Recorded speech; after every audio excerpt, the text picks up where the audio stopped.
اللهم اجعل في قلبي نورا۔ اچانک کمرے کا دروازہ دھماکے سے کھلا۔ وہ گھبرا کر اٹھ بیٹھا۔ دیکھا فوزی سراپا مسرت اور خوشی بنی ہوئی تھی۔ وہ دوڑتی آئی اور اس کے پاس بیٹھ کر اس نے سیف الدین کے دونوں ہاتھ پکڑ لیے۔ میرا بھائی آ گیا ہے، فوزی نے خوشی سے دیوانہ ہوتے ہوئے کہا۔ اس کے ساتھ اس کا ایک دوست ہے، تم نے انہیں بتایا ہے کہ میں یہاں ہوں؟ سیف الدین نے پوچھا۔ ہاں، فوزی نے کہا، میں نے بتا دیا ہے اور وہ اتنے خوش ہیں کہ آپ سے ملنے کی اجازت مانگتے ہیں، انہیں لے آؤ۔ داؤد اور حارث سیف الدین کے سامنے گئے۔ فوجی انداز سے سلام کیا اور سیف الدین کے اشارے سے اس کے پاس بیٹھ گئے۔ انہوں نے اپنے کپڑوں اور چہروں پر گرد ڈال لی تھی اور وہ سانسیں اس طرح لے رہے تھے جیسے بہت تھکے ہوئے ہوں۔ سیف الدین نے ان سے پوچھا کہ وہ کون سے دستے میں تھے۔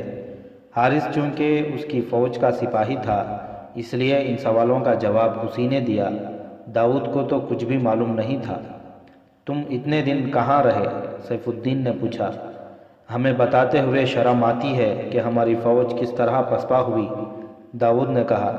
ہمیں بھی پسپا ہونا تھا، لیکن میں اسے ساتھ لے کر ایک چٹان پر چھپ گیا اور یہ دیکھنے لگا کہ صلاح الدین ایوبی کی فوج تعاقب میں آتی ہے یا کہیں پڑاؤ کرتی ہے۔ میں نے جاسوسی شروع کر دی۔ آپ کو شاید یاد ہوگا کہ آپ نے صلیبی مشیروں سے چھاپہ مار جیش تیار کرائے تھے۔ میں بھی اپنے جیش میں تھا۔ میں نے گہری دلچسپی سے تربیت حاصل کی تھی۔ جنگ میں یہ تربیت بہت کام آئی۔ جنگ ختم ہو گئی تو میں نے اس ترتیب سے فائدہ اٹھایا اور سوچا کہ میں اگر بھاگوں تو اپنی فوج کے لیے دشمن کے کچھ راز بھی لیتا چلوں، اور حارث مل گیا، اسے میں نے اپنے ساتھ رکھ لیا۔ صلاح الدین ایوبی کی فوج پیش قدمی کرتی رہی اور ہم دیکھتے رہے۔ اگر ہمارے ساتھ 7-8 سپاہی ہوتے تو ہم شب خون مار مار کر اس فوج کا بہت نقصان کرتے۔ ہم نے صلاح الدین ایوبی کی فوج کو ترکمان کے علاقے میں پڑاؤ کرتے دیکھا ہے۔ فوج نے خیمے جس طرح گاڑے ہیں اس سے پتہ چلتا تھا جیسے فوج وہاں لمبے عرصے کے لیے ٹھہرے گی۔ مجھے بہت افسوس ہے کہ ہماری فوجیں گھبرا کر بھاگ آئی ہیں۔ اس سے پوچھیں، ہم نے دشمن کی فوج کی جو لاشیں دیکھی ہیں ان کی تعداد چند سو نہیں چند ہزار ہے اور زخمیوں کا تو کوئی حساب نہیں۔ ہم نے رات کو ان کے خیمے گاہ کے قریب جا کر دیکھا ہے۔ اللہ توبہ، زخمیوں کا کراہنا برداشت نہیں ہوتا تھا۔ یوں معلوم ہوتا تھا جیسے آدھی فوج زخمی ہے۔ امیر محترم، اللہ آپ کا اقبال بلند کرے، آپ بہتر جانتے ہیں کہ کیا کرنا چاہیے۔ ہم آپ کے غلام ہیں، جو حکم دیں گے بجا لائیں گے۔ میرا خیال ہے کہ صلاح الدین ایوبی کی فوج لڑنے کے قابل نہیں۔ اگر آپ اپنی فوج فوراً اکٹھی کر کے حملہ کر دیں تو صلاح الدین ایوبی کو آپ دمشق پہنچا سکتے ہیں۔ سیف الدین داؤد کی رپورٹ دلچسپی سے سن رہا تھا۔ وہ شکست خوردہ تھا، اس لیے وہ ایسی باتیں سننے کو ترس رہا تھا جو اسے تسکین دے سکیں کہ اسے شکست نہیں ہوئی اور وہ بھاگا نہیں، بلکہ اس کی فوج اور اس کی اتحادی گھبرا کر بھاگے تھے۔ داؤد اس کی یہ نفسانیاتی ضرورت پوری کر رہا تھا۔ یہ اس کی کمزوری تھی جس کے اثر سے داؤد کی باتیں اسے ذہنی سکون دے رہی تھیں۔ ہم موصل جا رہے تھے، داؤد نے کہا۔ اس حارث کا گاؤں راستے میں پڑتا تھا۔ یہ کہنے لگا کہ گھر والوں سے ملتے چلیں۔ ہم یہاں آئے تو اس کے محترم والد نے بتایا کہ آپ یہاں ہیں۔ یقین نہیں آیا۔ آپ کو یہاں دیکھ کر بھی ہمیں یقین نہیں آ رہا کہ آپ یہاں ہیں۔ ہم یہ باتیں آپ تک پہنچانا چاہتے تھے۔ خدا نے ہم پر بڑا ہی کرم کیا ہے۔ ہم تمہاری باتیں سن کر بہت خوش ہوئے ہیں، سیف الدین نے بادشاہوں کی طرح کہا۔ تمہیں اس بہادری کا انعام ملے گا۔ ہمارے لیے اس سے بڑا اور کیا انعام ہو سکتا ہے کہ ہم آپ کی برابری میں بیٹھے آپ کے ساتھ باتیں کر رہے ہیں۔ حارث نے کہا، ہم آپ کے لیے جانیں دے کر اپنی روحوں کو خوش کرنے کو بےتاب ہیں۔ معلوم ہوا ہے کہ آپ کے ساتھ کوئی اور بھی ہے؟ داؤد نے پوچھا۔ وہ دونوں چلے گئے ہیں، سیف الدین نے کہا۔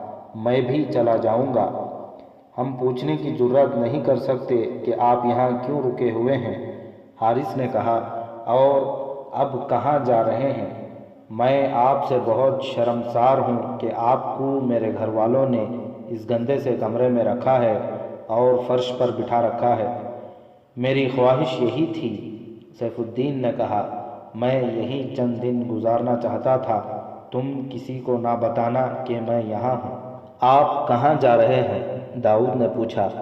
میں وہاں جاؤں گا، سیف الدین نے جواب دیا، وہاں سے موصل چلا جاؤں گا۔ لیکن آپ اکیلے ہیں، داؤد بولا، آپ کے ساتھ کوئی محافظ نہیں؟ اس علاقے میں کوئی خطرہ نہیں، سیف الدین نے کہا، اکیلا چلا جاؤں گا۔ گستاخی کی معافی چاہتا ہوں، داؤد نے کہا، اس علاقے کو دشمن سے خالی نہ سمجھیں، جو میں جانتا ہوں وہ آپ نہیں جانتے۔ صلاح الدین ایوبی کے چھاپا مار گھوم پھر رہے ہیں، کسی نے آپ کو پہچان لیا تو ہم دونوں ساری عمر پچھتاتے رہیں گے کہ ہم آپ کے ساتھ کیوں نہ چلے گئے۔ اتفاق سے ہم آ گئے ہیں، ہمارے پاس گھوڑے ہیں، ہتھیار ہیں، ہم آپ کے ساتھ چلیں گے۔ ویسے بھی کوئی حکمران محافظوں کے بغیر کہیں جاتا اچھا نہیں لگتا۔ سیف الدین کو محافظوں کی ضرورت تھی، یہ تو پہلے ہی ڈرا ہوا تھا۔ داؤد نے اسے اور ڈرا دیا۔ اس نے انہیں کہا کہ وہ اپنے کپڑے صاف کر لیں اور اگلی رات چلنے کے لیے تیار ہو جائیں۔ وہ اندر چلے گئے اور سیف الدین فوزی کا انتظار کرنے لگا، لیکن فوزی اس کے کمرے میں نہ گئی۔ دن کو داؤد اور حارث اس کے لیے کھانا لے گئے، اس کے پاس بیٹھے رہے اور دن گزر گیا۔ جس وقت یہ تین مسلمان حکمران صلاح الدین ایوبی پر حملہ کرنے کی تیاریوں میں مصروف تھے، وہاں سے کچھ دور صلیبی کمانڈروں اور حکمرانوں کی کانفرنس ہو رہی تھی۔ وہ الملک الصالح، مشتگین اور سیف الدین کی متحدہ افواج کی شکست پر غور کر رہے تھے۔ ان میں تقریباً سب سلطان ایوبی کے مقابلے میں آ کر شکست کھا چکے تھے۔ ان تین مسلمان فوجوں کی شکست دراصل ہماری شکست ہے، ریمانڈ نے کہا۔ جہاں تک میں جانتا ہوں، سلطان صلاح الدین ایوبی کی فوج کی نفری زیادہ نہیں تھی۔ مجھے آپ کی رائے سے اتفاق نہیں، ایک مشہور فرانسیسی بادشاہ رینالٹ نے کہا۔ ہمارا مقصد یہ ہرگز نہیں کہ مسلمان آپس میں ٹکرائیں تو ان میں سے کسی فریق کو فتح یا شکست ہو۔ ہمارا مقصد صرف اتنا ہے کہ مسلمان آپس میں لڑتے رہیں اور ایک فریق ہمارے ہاتھ میں کھیلتا رہے۔ ہمارا بدترین اور خطرناک دشمن صلاح الدین ایوبی ہے۔ ہم چاہتے ہیں کہ اس کے مسلمان بھائی اس کے راستے میں حائل رہیں اور اس کی طاقت ضائع کرتے رہیں۔ اگر اس کے مسلمان حریفوں کی طاقت ضائع ہو رہی ہے تو ہوتی رہے۔ یہ بھی ہو سکتا ہے کہ صلاح الدین ایوبی کو شکست دے کر اس کے حریف ہمارے خلاف متحد ہو جائیں۔ میں آپ کو مسلمان علاقوں اور حکمرانوں کی پوری کیفیت سناتا ہوں جو ہمارے مشیروں نے بھیجی ہے، ایک کمانڈر نے کہا۔ صلاح الدین ایوبی کی دشمن تینوں فوجوں کی جذباتی حالت یہ ہے کہ سپاہیوں میں لڑنے کا جذبہ خطرناک حد تک کم ہو گیا ہے۔ ان کا جانی نقصان بھی بہت ہوا ہے اور وہ بے شمار اسلحہ اور سامان پھینک آئے ہیں۔ وہ فوری طور پر لڑنے کے قابل نہیں تھے۔ ہم نے انہیں جو مشیر دے رکھے ہیں، انہوں نے مسلمان حکمرانوں کو بڑی مشکل سے صلاح الدین ایوبی پر حملہ کرنے کے لیے تیار کیا ہے۔ صلاح الدین ایوبی حباب الترکمان کی خوبصورت علاقوں میں خیمہ زن ہے، وہ فوری طور پر پیش قدمی نہیں کر رہا۔ ہمارے مشیر پوری کوشش کر رہے ہیں کہ حلب، حرن اور موصل کی فوجیں خواہ وہ کسی بھی حالت میں ہوں حملہ کر دیں۔ ہمیں امید ہے کہ وہ صلاح الدین ایوبی کو بے خبری میں جا لیں گے۔ اسے مارنے کا ایک یہی طریقہ ہے، اور یہ طریقہ شاید کامیاب نہ ہو، اگسٹس نے کہا، کیونکہ ایوبی بے خبر کبھی نہیں بیٹھا۔ اس کا جاسوسی کا نظام ہر لمحہ بیدار اور سرگرم رہتا ہے۔ اسے آنے والے واقعات اور حملوں کی اطلاع 2 دن پہلے مل جاتی ہے۔ ہمارے جو مشیر مسلمانوں کے ساتھ ہیں انہیں سختی سے ہدایات دو کہ اپنے جاسوسوں کو اور زیادہ تیز کر دیں اور ان کی تعداد بھی بڑھا دیں۔ انہیں یہ کام دیں کہ تمام علاقوں میں گھومتے پھرتے رہیں اور ایوبی کے جاسوسوں کو پکڑیں۔ جب مسلمان فوجیں حملے کے لیے کوچ کریں تو جاسوس اور چھاپا مار دور دور بکھر جائیں۔ جہاں کوئی مشکوک آدمی ادھر ادھر جاتا نظر آئے اسے پکڑ لیں، مسافروں کو بھی روک لیں۔ مقصد یہ ہے کہ ایوبی کو حملے کی خبر اس وقت ہو جب اس کے مسلمان بھائیوں کے گھوڑے اس کے خیمہ گاہ میں داخل ہو کر اس کی فوج کا کشت و خون شروع کر دیں۔ یہ اطلاع بھی ملی ہے کہ صلاح الدین ایوبی ان علاقوں سے جو اس کے قبضے میں ہیں فوج کے لیے بھرتی کر رہا ہے اور لوگ بھرتی ہو رہے ہیں۔ ایک اور کمانڈر نے کہا، یہ سلسلہ رکنا چاہیے۔ اس کا ایک طریقہ تو یہ ہے جو ہم پہلے سے اختیار کر رہے ہیں کہ اس پر جلدی حملہ کرایا جائے تاکہ اسے تیاری کی مہلت نہ ملے۔ دوسرا طریقہ یہ ہے کہ ان علاقوں میں اخلاقی تقریب کاری کی وہی مہم چلائی جائے جو ہم نے مصر میں چلائی تھی۔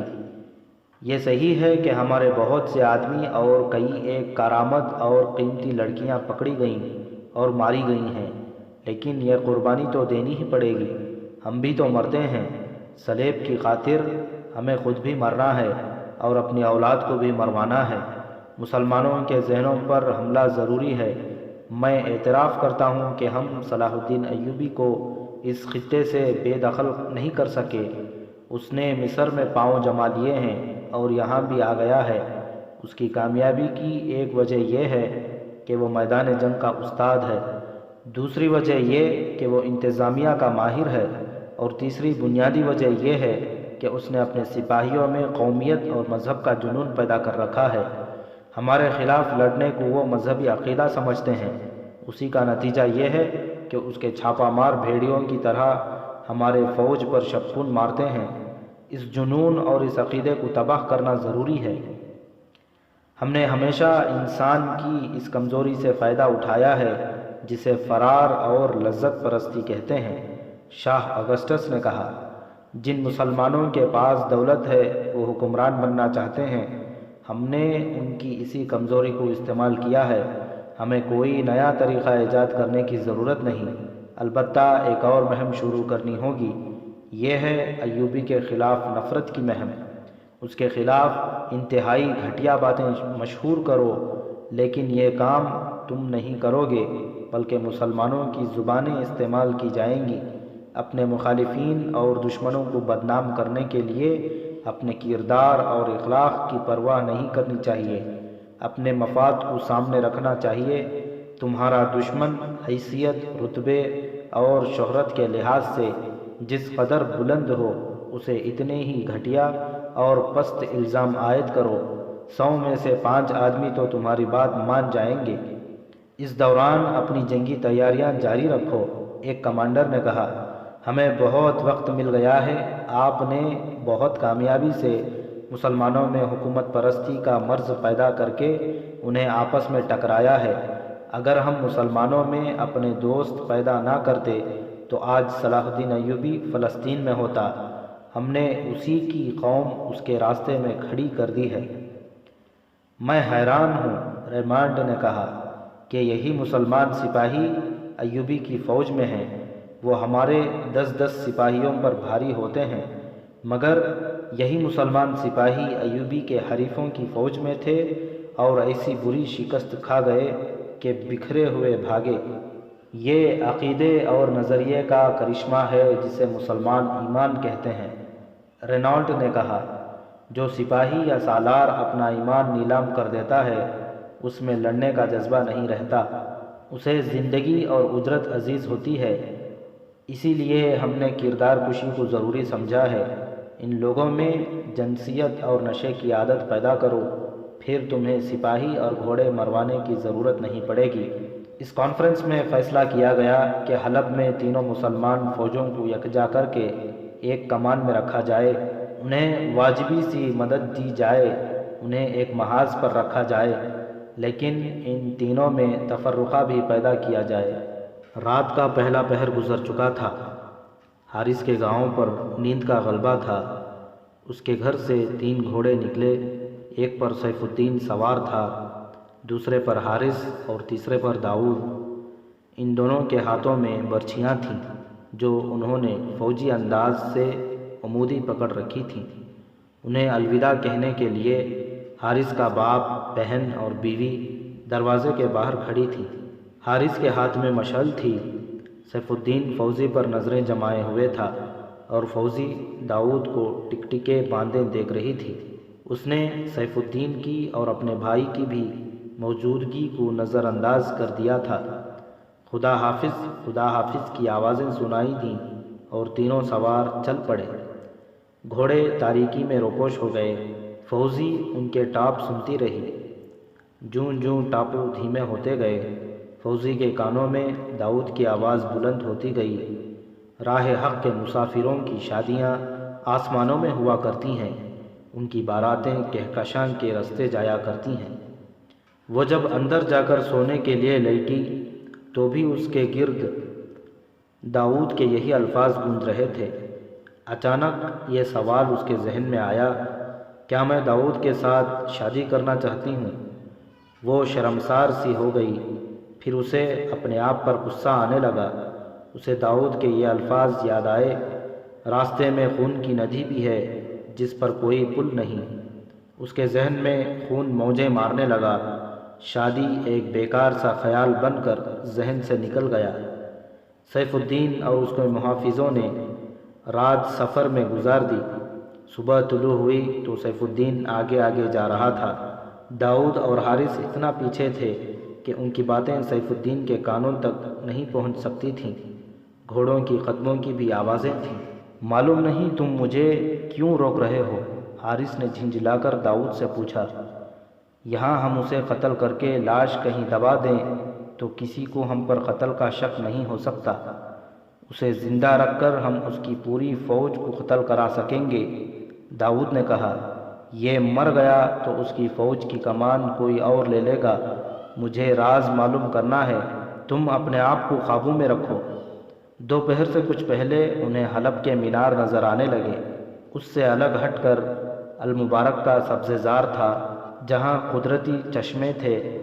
اس جگہ کے قریب پہنچے تو سیف الدین کا وہ کمانڈر جو الملک الصالح کے لیے اس کی ملاقات کا پیغام لایا تھا دوڑتا آیا۔ اس نے بتایا کہ الملک الصالح انتظار کر رہا ہے۔ المبارک کے سبزہ زار میں داخل ہوئے تو الملک الصالح کے 2 سالار استقبال کے لیے کھڑے تھے۔ اس نے اس خواہش کا اظہار کیا کہ اس کے لیے چشمے کے کنارے خیمہ نصب کیا جائے۔ وہ اسی جگہ قیام کرنا چاہتا تھا۔ تاریخ میں اس سوال کا جواب نہیں ملتا کہ اس نے شہر میں الملک الصالح کے محل میں جانا کیوں پسند نہیں کیا تھا۔ اس نے داؤد اور حارث کو اپنے ساتھ رکھا۔ اس کے لیے نہایت خوشنما اور کشادہ خیمہ نصب کر دیا گیا۔ ملازم بھی آ گئے اور خیمے نے وہاں محل کا منظر بنا دیا۔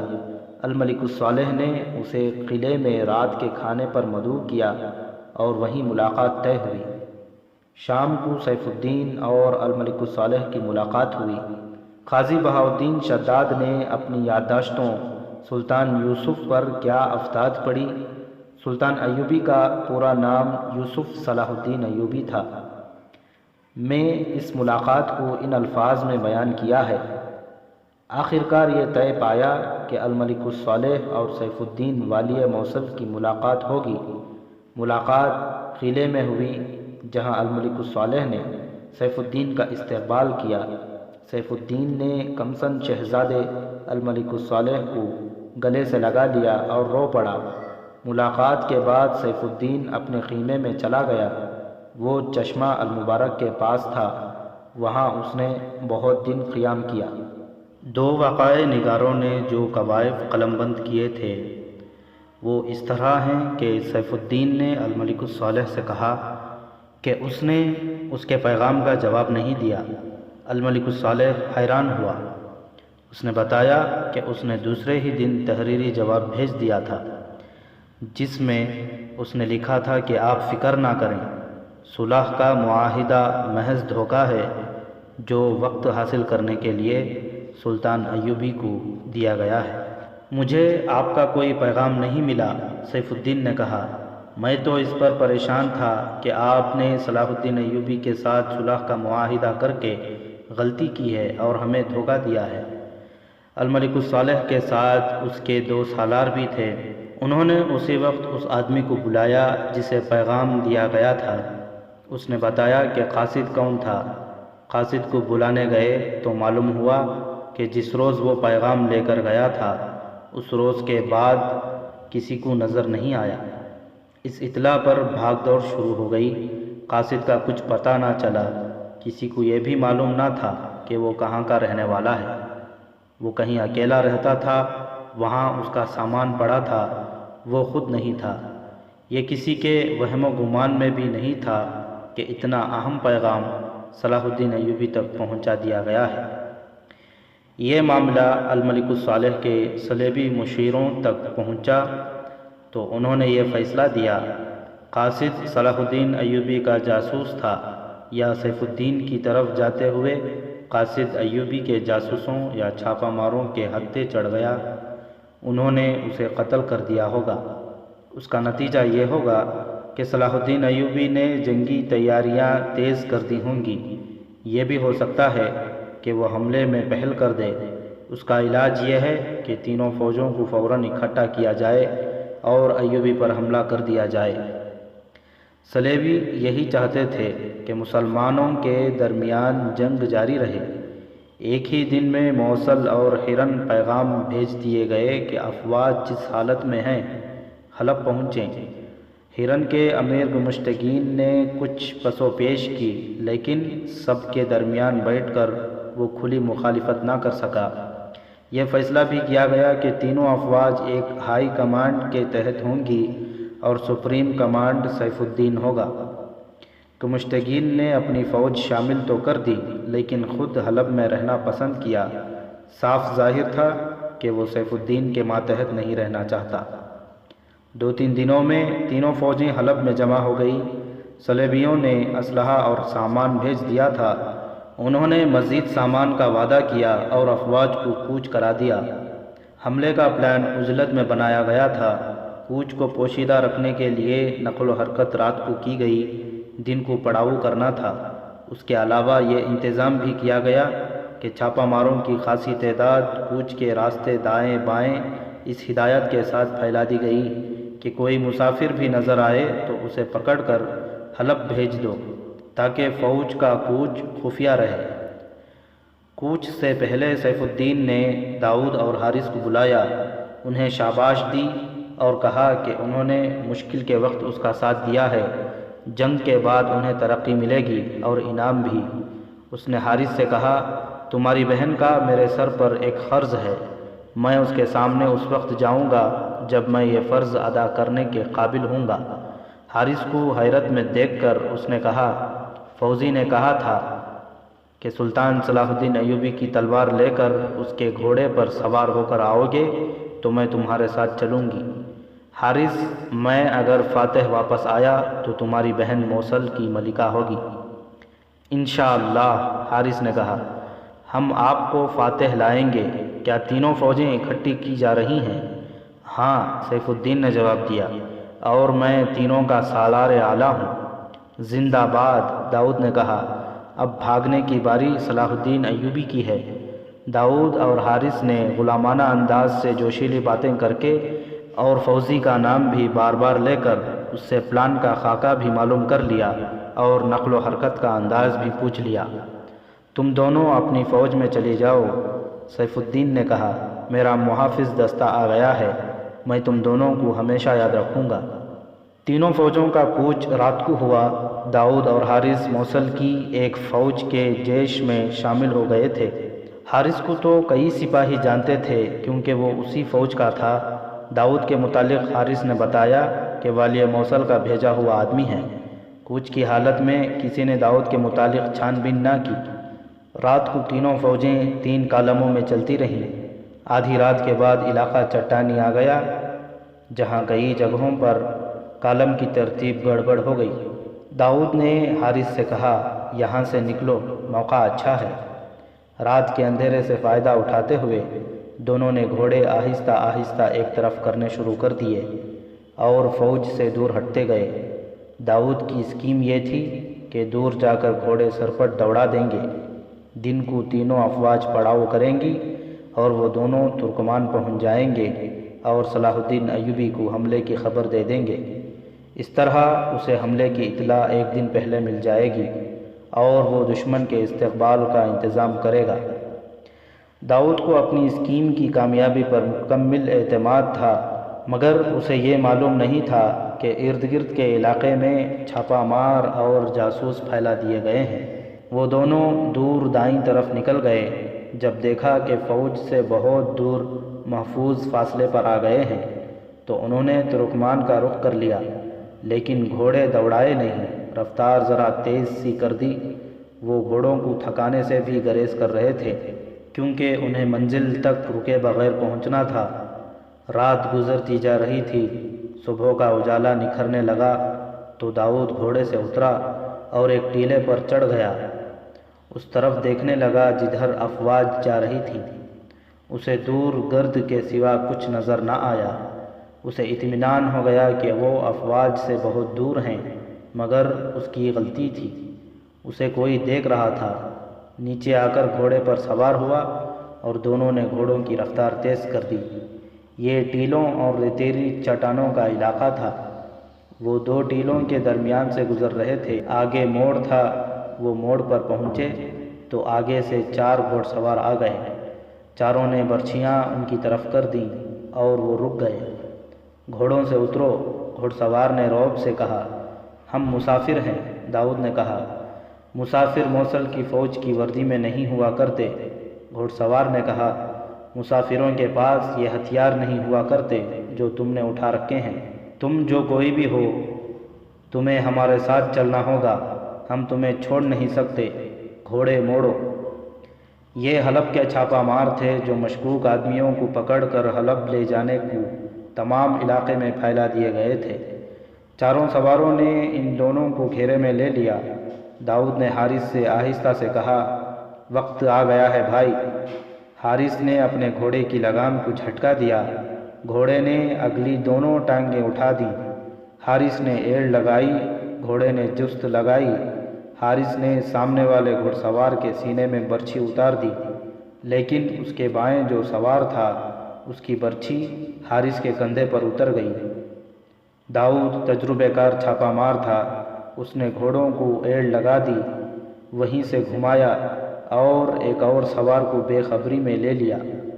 وہ 4 تھے اور یہ 2۔ یہ جگہ گھوڑوں کی لڑائی کے لیے موزوں نہیں تھی۔ دونوں طرف ٹیلے تھے۔ تھوڑی دیر گھوڑے کودتے پھلانتے رہے، برچھیاں ٹکراتی رہیں۔ حارث گھوڑے سے گر پڑا۔ داؤد کو بھی زخم آئے تھے، جن میں 2-3 گہرے تھے، لیکن اس نے ہوش ٹھکانے رکھے۔ آخر چاروں سوار مارے گئے یا شدید زخمی ہو کر گر پڑے۔ داؤد بھی شدید زخمی تھا۔ اس نے دیکھا کہ معرکہ ختم ہو گیا ہے تو اس نے حارث کے گاؤں کا رخ کر لیا۔ حارث کو دیکھنے کی ضرورت محسوس نہیں کی۔ اسے یقین تھا کہ وہ مر گیا ہے، اور اسے یہ بھی یقین تھا کہ وہ خود بھی مر جائے گا، لیکن وہ سلطان ایوبی کو حملے سے قبل از وقت خبردار کرنے کے لیے زندہ رہنے کی کوشش کر رہا تھا۔ اس کا خون اتنا زیادہ بہہ گیا تھا کہ اس کی زین اور گھوڑے کی پیٹھ بھی لال ہو گئی تھی۔ اس نے اندازہ کر لیا تھا کہ ترکمان دور ہے اور حارث کا گاؤں قدرے کم دور۔ اس کی نظر حارث کے باپ پر تھی۔ اسے امید تھی کہ وہ زندہ پہنچ گیا تو بوڑھے سے کہے گا کہ اپنے شہید بیٹے کی روح کی تسکین کے لیے ترکمان پہنچو اور سلطان ایوبی کو خبردار کر دو۔ اس نے گھوڑے کو ایڑ لگا دی۔ گھوڑا جتنا زیادہ ہلتا تھا، داؤد کے جسم سے خون اتنا ہی زیادہ نکلتا تھا۔ پیاس سے اس کے حلق میں کانٹے چبھ رہے تھے۔ اس کی آنکھوں کے آگے اندھیرا چھانے لگا۔ وہ سر کو جھٹک جھٹک کر راستہ دیکھنے کی کوشش کرتا تھا۔ اس نے آیت کریمہ کا ورد شروع کر دیا اور تھوڑے تھوڑے وقفے کے بعد آسمان کی طرف منہ کر کے بلند آواز سے کہتا، زمین و آسمان کے مالک، تجھے اپنے رسول کا واسطہ مجھے تھوڑی سی زندگی عطا کر دے۔ اس کے نیچے گھوڑا بڑی اچھی چال دوڑتا جا رہا تھا، مگر داؤد کے زخم کھلتے جا رہے تھے اور وہ محسوس کر رہا تھا جیسے اس کے جوڑ بھی الگ ہو رہے ہیں۔ ایک بار تو اس کا سر ایسا ڈولا کہ وہ گھوڑے سے گرتے گرتے بچا۔ وہ چونک کر سنبھل گیا۔ وہ ایک بار پھر گھوڑے سے گرنے لگا۔ اس نے سنبھلنے کی کوشش کی مگر سنبھل نہ سکا۔ اسے اپنے پاؤں کے نیچے زمین محسوس ہوئی۔ اس کی آنکھوں کے آگے اندھیرا تھا۔ وہ ذرا سا اپنے آپ میں آیا تو اسے پتہ چلا کہ یہ رات کا اندھیرا ہے اور اسے کسی نے تھام رکھا ہے۔ اسے وہ دشمن سمجھ کر آزاد ہونے کی کوشش کرنے لگا تو اس کے کانوں میں ایک نسوانی آواز پڑی، داؤد تم گھر میں ہو، گھبراؤ نہیں۔ اس نے آواز پہچان لی، یہ فوزی کی آواز تھی۔ وہ غشی کی حالت میں منزل پر پہنچ گیا تھا۔ آیت کریمہ نے اسے روح کی روشنی عطا کی تھی۔ بابا کہاں ہیں؟ اس نے اندر جا کر پوچھا۔ وہ باہر چلے گئے ہیں، فوزی نے کہا، وہ کل یا پرسوں آئیں گے۔ فوزی اور اس کی بھابھی اس کے زخم دھونے لگے تو اس نے پانی مانگا۔ پانی پی کر اس نے کہا، فوزی تم نے کہا تھا کہ مردوں کے کام عورتیں بھی کر لیا کرتی ہیں۔ وہ رک رک کر بڑی مشکل سے بول رہا تھا، میرے زخم نہ دھو، بیکار ہے، میرے اندر خون نہیں رہا۔ میں ٹھیک ہوتا تو برداشت نہ کرتا کہ تمہیں اس گھر سے باہر جانے دیتا، مگر یہاں مسئلہ میری اور تیری ذات کا نہیں، یہ ایک امانت کا مسئلہ ہے۔ یہ ہمارے رسول پاک صلی اللہ علیہ وسلم کے ناموس کا مسئلہ ہے۔ اس نے فوزی کو ترکمان کا راستہ سمجھایا اور اسے پیغام دیا کہ حلب، ہرن اور موصل کی فوجیں کس طرح مشترکہ کمان میں حملے کے لیے آ رہی ہیں، کدھر سے آ رہی ہیں اور ان کا پلان کیا ہے۔ اس نے فوزی کو بتایا کہ اس کا بھائی اس فرض کی ادائیگی میں شہید ہو گیا ہے۔ فوزی تیار ہو گئی اور اس کے ساتھ حارث کی بیوی بھی تیار ہو گئی۔ ایک گھوڑا گھر میں تھا، دوسرا داؤد کا تھا۔ فوزی اور اس کی بھابھی داؤد کو اس حالت میں چھوڑ کر جانے سے گھبرا رہی تھی۔ فوزی، داؤد نے نحیف آواز میں کہا، میرے قریب آؤ۔ وہ اس کے قریب آئی تو اس نے لڑکی کا ہاتھ تھام کر اور مسکرا کر کہا، راہ حق کے مسافروں کی شادیاں آسمانوں میں ہوا کرتی ہیں، ان کی باراتیں کہکشاں کے راستے جایا کرتی ہیں۔ ہماری شادی کی خوشی میں آسمان پر ستاروں کی چراغاں ہوں گی۔ اور اس کا سر ایک طرف لڑک گیا۔ فوزی نے اسے بلایا مگر اس کی بارات کہکشاں کے راستے چل پڑی تھی۔ فوزی کو داؤد سب کچھ بتا کر شہید ہوا تھا۔ فوزی اور اس کی بھابھی نے گھر اللہ کے حوالے کیا، گھوڑے پر زین ڈالی اور اس پر فوزی کی بھابھی سوار ہو گئی۔ فوزی نے داؤد کے گھوڑے کو پانی پلایا اور سوار ہو گئی۔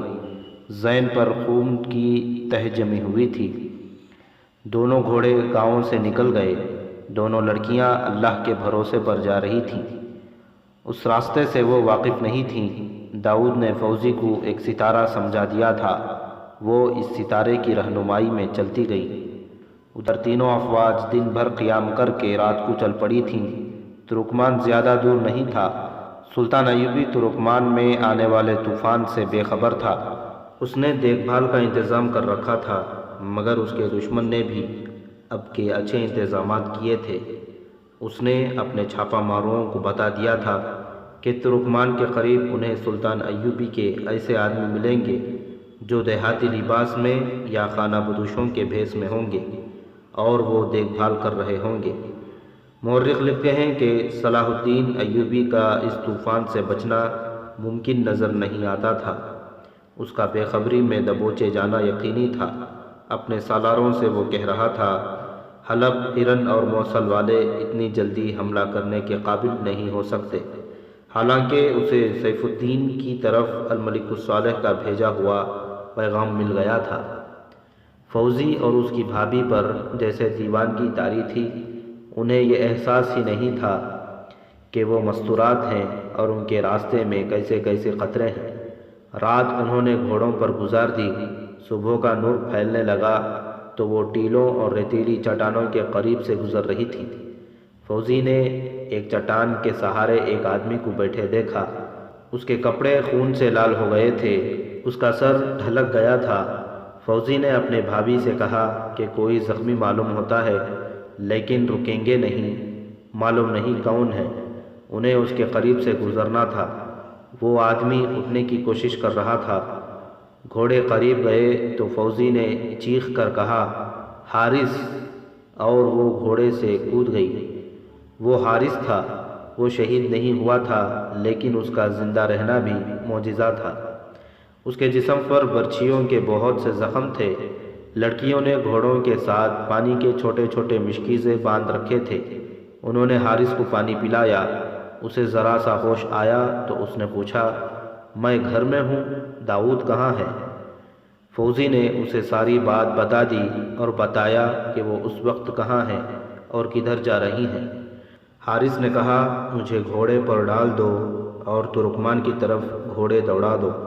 دونوں لڑکیوں نے اسے گھوڑے پر بٹھا دیا۔ فوزی اس کے پیچھے بیٹھ گئی۔ حارث روح کی قوت سے زندہ تھا، ورنہ اس کے جسم میں خون کا ایک قطرہ نہیں بچا تھا۔ یہ فرض کی لگن کا کرشمہ تھا۔ فوزی نے اس کی پیٹھ اپنے سینے سے لگا رکھی تھی اور اسے ایک بازو میں پکڑا ہوا تھا۔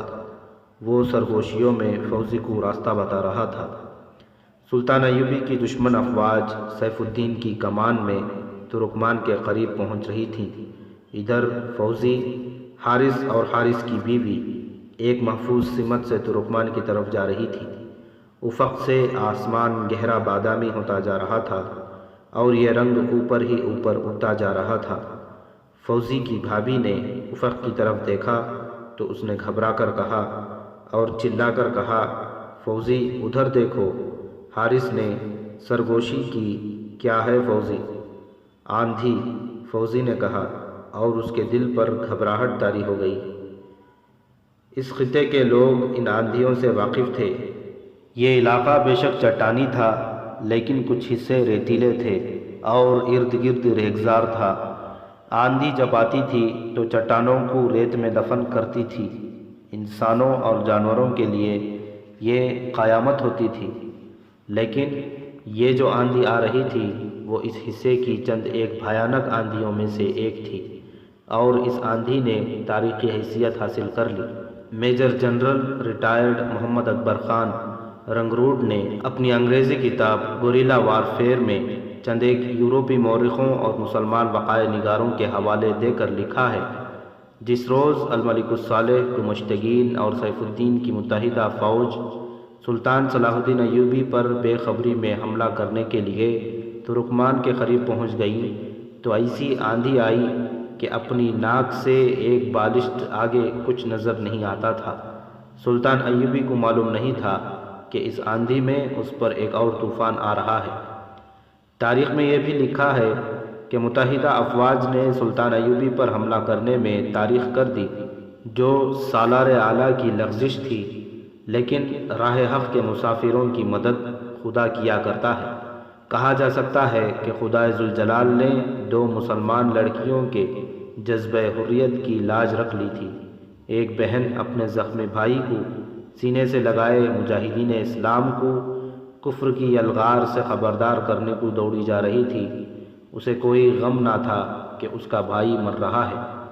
آندھی اتنی تیزی سے آئی کہ کسی کو سنبھلنے کا موقع نہ ملا۔ متحدہ افواج چٹانوں کی اوٹ میں بکھر کر پناہ گزین ہوئی۔ گھوڑے اور اونٹ بے لگام ہو گئے۔ کمانڈروں کو اطمینان تھا کہ آندھی گزر جائے گی اور فوجوں کو منظم کر لیا جائے گا، مگر آندھی کا زور بڑھتا جا رہا تھا۔ سلطان ایوبی کی خیمہ گاہ کی بھی یہی بری حالت تھی۔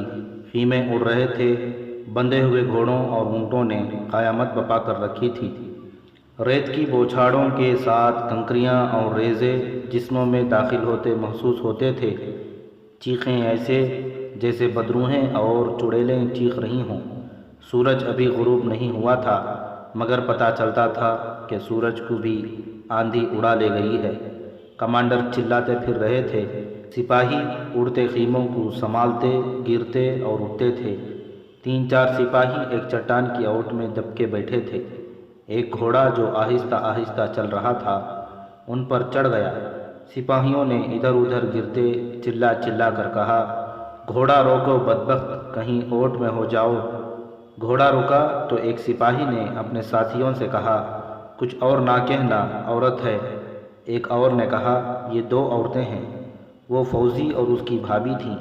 سپاہیوں نے یہ سمجھ کر کہ آندھی میں راستہ بھول کر ادھر آ نکلی ہیں، ان کے گھوڑوں کی باگیں پکڑ لیں اور انہیں چٹان کے اوٹ میں کرنے لگے۔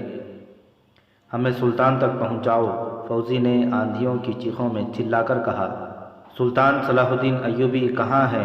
ہم بہت ضروری پیغام لے کر آئی ہیں، ورنہ سب مارے جاؤ گے۔ سپاہیوں نے گھوڑے پر ایک لہو لہان زخمی کو بھی دیکھ لیا تھا۔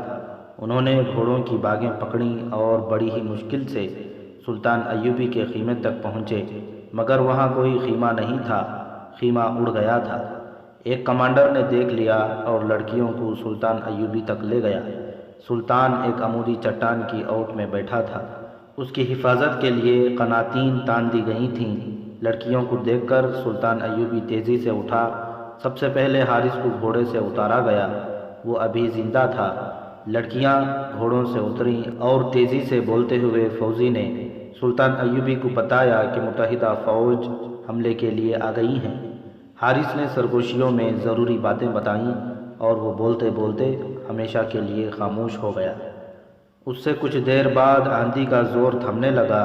سلطان ایوبی نے اپنے سالاروں کو بلایا اور حکم دیا کہ خیمے سنبھالنے کی ضرورت نہیں، سپاہیوں کو جیشوں اور دستوں میں اکٹھا کرو، چھاپہ مار دستے فوراً بلاؤ۔ اس نے سالاروں کو بتایا کہ کیا ہونے والا ہے اور رات کے اندر اندر کیا کیا نقل و حرکت کرنی ہے۔ آندھی کا زور کچھ اور کم ہو گیا، لیکن رات کا اندھیرا پھیل گیا۔ سیف الدین کی متحدہ افواج اپنے آپ کو سنبھالنے میں مصروف ہو گئیں۔ بہت سے سپاہی سو گئے۔ رات کا حملہ اس بد نظمی کی وجہ سے ملتوی کر دیا گیا۔ جانور بھی ادھر ادھر بھاگ دوڑ رہے تھے۔ آدھی رات کے بعد افواج پر نیند کا غلبہ طاری ہو گیا۔ سلطان ایوبی کا کیمپ جاگ رہا تھا اور وہاں بے پناہ سرگرمی تھی۔ سیف الدین کو معلوم ہی نہ ہو سکا کہ اس کے دائیں اور بائیں سے 2-3 میل دور اس فوج کا حصہ گزرتا جا رہا ہے جسے وہ بے خبری میں تباہ کرنے آیا تھا۔ صبح طلوع ہوئی، متحدہ افواج پوری طرح بکھری ہوئی تھی، رسد اڑ گئی تھی۔ بعض گھوڑوں نے منہ زور ہو کر سپاہیوں کو کچل ڈالا تھا۔ افواج کو عجلت سے منظم کیا گیا۔ آدھے سے زیادہ دن اسی میں گزر گیا۔ سیف الدین نے تینوں افواج کے سالاروں کو حکم دیا کہ چونکہ سلطان ایوبی بے خبر ہے، اس لیے سامنے سے کھلا حملہ کر دیا جائے۔ دن کے پچھلے پہر حملہ کیا گیا۔ دائیں بائیں چٹانیں اور سرسبز ٹیلے تھے، ان سے حملہ آوروں پر تیروں کا مین برسنے لگا۔ سامنے سے آگ کے گولے آنے لگے۔ آتش گیر سیاہ کے ہنڈیاں گرتی اور پھٹتی تھیں۔ سیال مادہ بکھیر جاتا تھا۔ اس پر جب منجنیقوں کے پھینکے ہوئے آگ کے گولے گرتے تھے تو زمین مہیب شعلے اگلتی تھی۔ حملہ رک گیا۔ سیف الدین نے افواج کو پیچھے ہٹا لیا اور حملے کی ترتیب اور سکیم بدل دی، مگر اس کی افواج پیچھے ہٹیں تو عقب سے ان پر ایسا شدید اور تیز حملہ ہوا کہ افواج کا شیرازہ بکھر گیا۔ یہ حملہ سلطان ایوبی کے اپنے مخصوص سٹائل کا تھا۔ حملہ آوروں کی تعداد تھوڑی تھی۔ گھوڑے سرپٹ دوڑتے آئے، سواروں کی برچھیاں اور تلواریں چلیں اور وہ غائب ہو گئے۔ ایسے ہی حملے پہلوؤں پر ہوئے۔ سیف الدین کی مرکزی کمان ختم ہو گئی۔ رات آئی، حملے رات کو بھی جاری رہے۔ سیف الدین اور پیچھے ہٹا تو اس پر تیروں کی بوچھاڑیں آنے لگیں۔ سلطان ایوبی کے چھاپہ مار رات بھر سرگرم رہے۔ صبح ابھی دھندلی تھی جب سلطان ایوبی نے ایک چٹان پر چڑھ کر میدان جنگ کی کیفیت دیکھی۔ اس کے سامنے اب جنگ کا آخری مرحلہ تھا۔ اس نے قاصد کو اپنے ریزرو دستوں کے کمانڈروں کی طرف دوڑا دیا۔ تھوڑی ہی دیر میں سرپٹ دوڑتے گھوڑوں نے زمین ہلا ڈالی۔ پیادہ دستے دائیں اور بائیں سے نکلے۔ اللہ اکبر کے نعروں سے آسمان پھٹنے لگا۔ سیف الدین کی افواج اس قابل نہیں رہی تھیں کہ اس حملے کی تاب لا سکتی۔ گھیرا بھی تھا اور گھیرا مکمل تھا۔ سامنے سے شدید حملہ آ گیا۔ سیف الدین کی افواج کا جذبہ تو ختم ہو ہی چکا تھا، خود سیف الدین دل چھوڑ بیٹھا۔ وہ دیکھ رہا تھا کہ کمان اس کے ہاتھ سے نکل گئی ہے اور افواج لڑنے کے قابل نہیں رہی۔ سوار زخمی سپاہیوں کو روند رہے تھے۔ آخر انہوں نے فردن فردن ہتھیار ڈالنے شروع کر دیے۔ سلطان ایوبی کی وہ فوج جو سیف الدین کے عقب میں تھی آگے آ رہی تھی۔ دائیں بائیں سے چھاپا مار ہلے پر ہلہ بول رہے تھے۔ سیف الدین کی افواج شکنجے میں پھنس گئی تھی۔ سیف الدین کے مرکز تک پہنچے تو وہاں شراب کی سراہیوں کے سوا کچھ بھی نہیں تھا۔ وہاں سے جو قیدی پکڑے گئے انہوں نے بتایا کہ ان کا سالار اعلیٰ آخری بار ایک چٹان کی اوٹ میں دیکھا گیا تھا، پھر نظر نہیں آیا۔ اسے سلطان ایوبی کے حکم سے بہت تلاش کیا گیا مگر وہ کہیں بھی نظر نہ آیا۔ وہ نکل گیا تھا۔ اپنی افواج کو سلطان ایوبی کے رحم و کرم پر چھوڑ کر وہ بھاگ گیا تھا۔ رات ایک خیمے میں جو ترکمان کے سبزے زار میں خاص طور پر نصب کیا گیا تھا، فوزی اپنے بھائی کی لاش کے پاس بیٹھی کہہ رہی تھی، میں نے خون کی ندی پار کر لی ہے جس پر کوئی پل نہیں ہوتا۔ حارث، میں نے تمہارا فرض ادا کر دیا ہے۔ سلطان ایوبی اس خیمے میں داخل ہوا تو فوزی نے پوچھا، سلطان کیا خبر ہے؟ میرے بھائی کا خون رائے گاں تو نہیں گیا؟ اللہ نے دشمن کو شکست دی ہے، تم فاتح ہو میری عزیز بچی، تم۔ اور سلطان ایوبی کی آواز رقت میں دب گئی، اس کے آنسو بہہ نکلے۔